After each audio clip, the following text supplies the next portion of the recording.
Welcome, dear students. Today I want to say that many of you are sending me different questions. So, let me tell you one thing. Because of my very busy schedule, due to my engagement in teaching UG, PG, MSc and PhD both, and guiding them for their thesis research, as well as handling many projects, the national and international research projects as principal investigator, I usually get very less time. Of course, whatever questions you are sending, I'm keeping those with me, and I'm trying to discuss those questions through these videos as soon as I get time. So have patience and wait till that period. When I get time, I will try to discuss those questions. So let us talk about the questions coming from you. I received one question regarding supplementary gene action.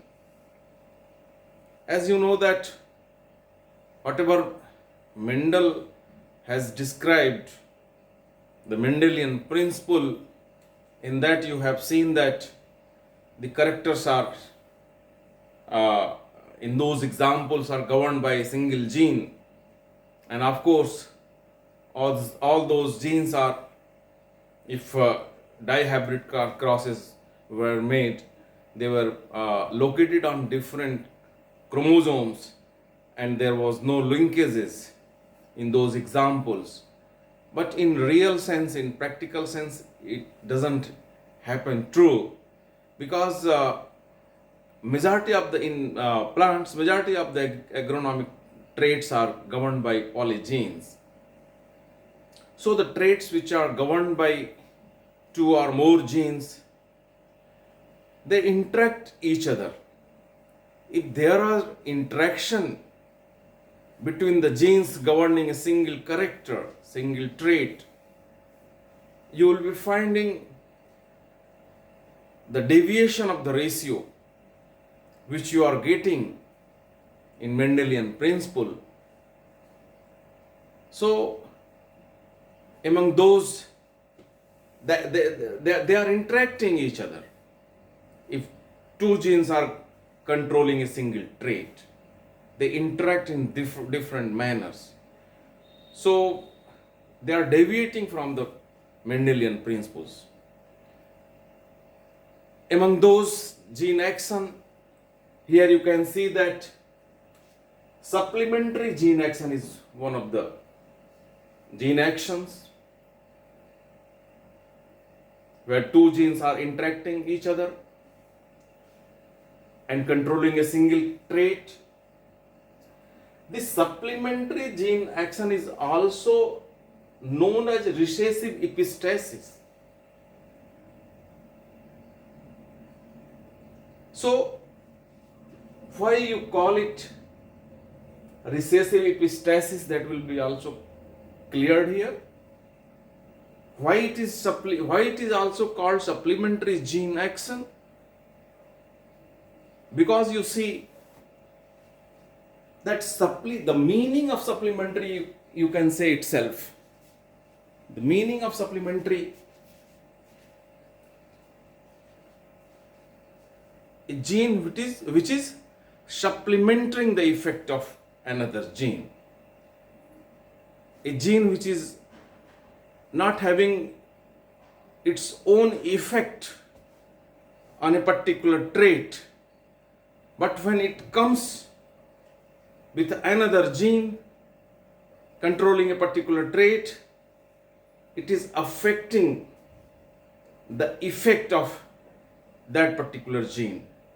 Means it is changing the effect of that particular gene.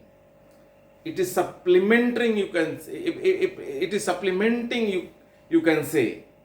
It is not having its own effect on the trait, but it is affecting when it is coming together with the another gene controlling that particular trait. So come to the example. If you see, say for example, in case of maize grain color, you have seen several colors in maize grains. So there is a colorless, you call it white. You call it white. When there is no color, it is what color you are getting? This is white you are getting. So try to see what are the genes which I am saying that this, in case of maize grain, this capital P is a supplementary gene which is not having its own effect. When capital B is available, it is not giving any color, means it is giving white grains color. So you accept that this capital P is not giving, if it is alone, it is not giving any color to seed.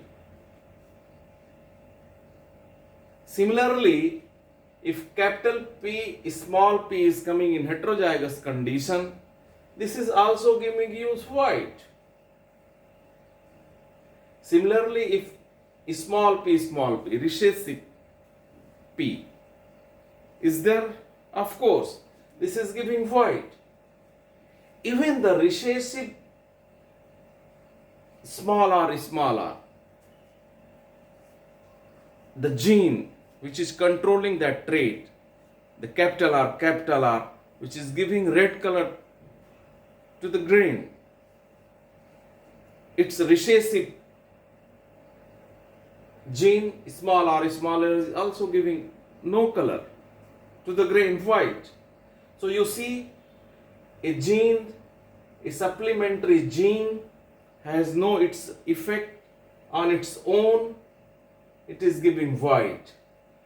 It is just behaving like a recessive gene, you see, small p, small r, like behaving like a recessive gene if it is alone. But when it is coming with that particular gene which is controlling the color, giving you the red color, say for example RR, capital R, dominant RR, homozygous dominant, is giving the red. When this gene, supplementary gene, this PP, dominant, homozygous or dominant heterozygous, is coming with the red gene, it is supplementing the effect of red gene. But it is not having its own effect. It is giving no color, white grain, as is given by the recessive genes. That is why you are calling it recessive epistasis gene action. Because the gene which is responsible for supplementary action is behaving, if it is alone, it is behaving like a recessive gene, whether the same or the recessive for red giving white. So here you can see capital P, capital P, capital P, small p, or small p, small p, or small r, all are giving white, no color.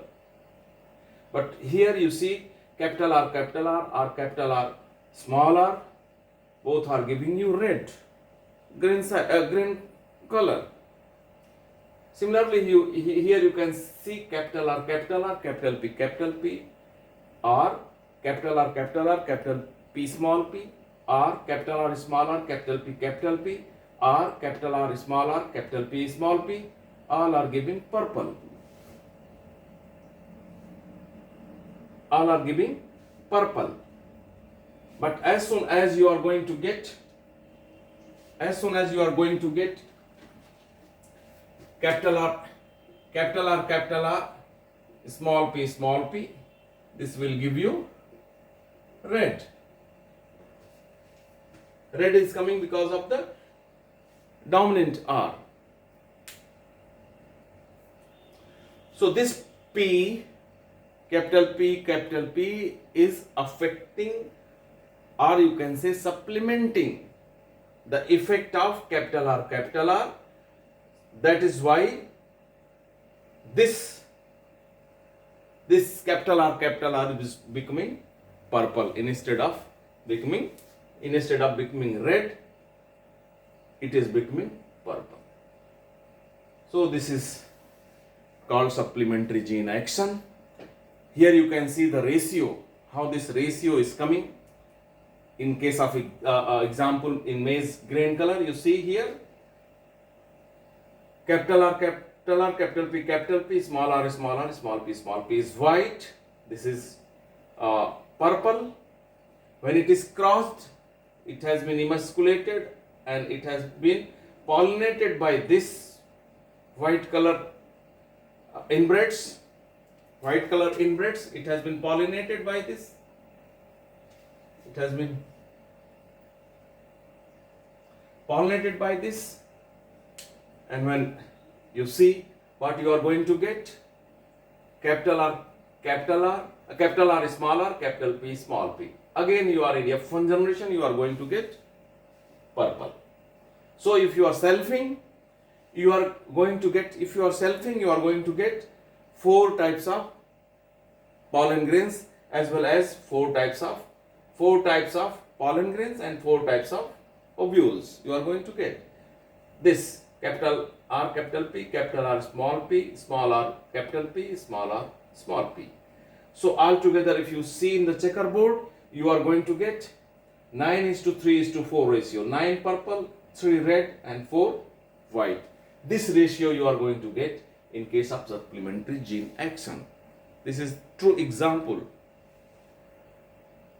Now the question which I received from you was that what should be the test cross ratio in supplementary epistasis?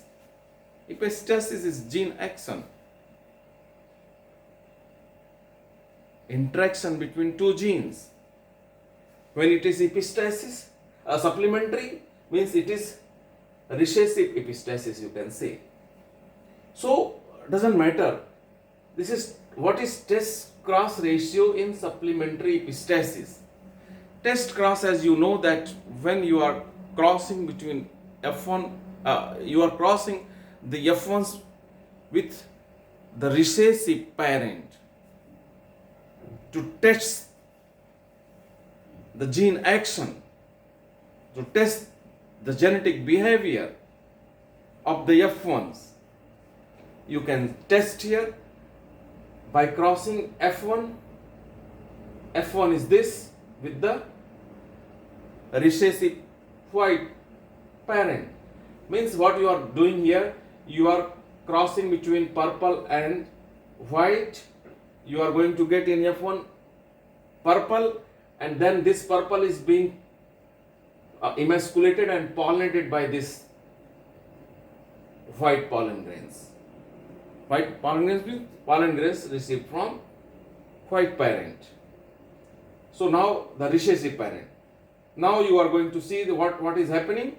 In test grass, F1 is crossed with recessive parent, small r, small p, small p. So if you see the pollen grains characteristics here, here I have given the symbol of pollen grains, male, only one type of pollen grain you are going to get, small r, small p.